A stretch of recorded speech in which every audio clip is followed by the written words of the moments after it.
महाभारत संपलं, कुरुक्षेत्राचं युद्ध जिंकलं, पण एक प्रश्न अजूनही उरला. या विजयाची किंमत काय होती? पांडवांनी राज्य मिळवलं, पण मनशांती मिळाली का? एक दिवस सगळं सोडून ते निघाले एका शेवटच्या प्रवासाला, महाप्रस्थान. युधिष्ठिर धर्माचा मार्ग दाखवणारा राजा. अनेक वर्ष त्यांनी न्यायाने राज्य केलं, पण काळ बदलत गेला. श्रीकृष्ण यांचा अंत झाला, द्वारका नष्ट झाली. तेव्हा युधिष्ठिरांना जाणवलं, आता आमचं काम पूर्ण झालं आहे. त्यांनी राज्य सोडण्याचा निर्णय घेतला.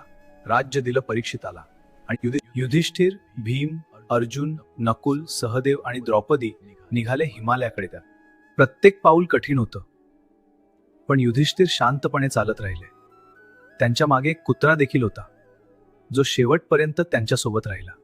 अचानक द्रौपदी खाली पडली. भीम म्हणाला, भाऊ, तिला वाचवूया. पण युधिष्ठिर म्हणाले, ती आता उठणार नाही. भीम आश्चर्यचकित झाला. युधिष्ठिर म्हणाले, तिच्या मनात अर्जुनासाठी जास्त प्रेम होतं. तिने सर्वांवर समान प्रेम केलं नाही, आणि म्हणून ती पडली का? थोडं पुढे सहदेव खाली पडला. युधिष्ठिर म्हणाले, तो स्वतःला सर्वात ज्ञानी समजायचा.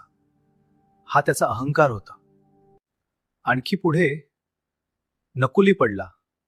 तो स्वतःच्या सौंदर्यावर गर्व करायचा. हा देखील अहंकाराचाच परिणाम होता.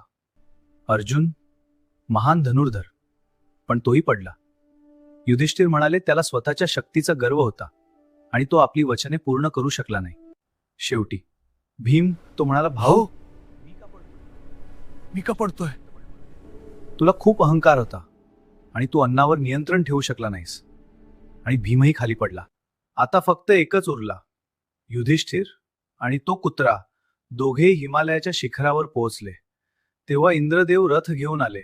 म्हणाले, स्वर्गात चला. पण युधिष्ठिर म्हणाले, मी या कुत्र्याला सोडणार नाही.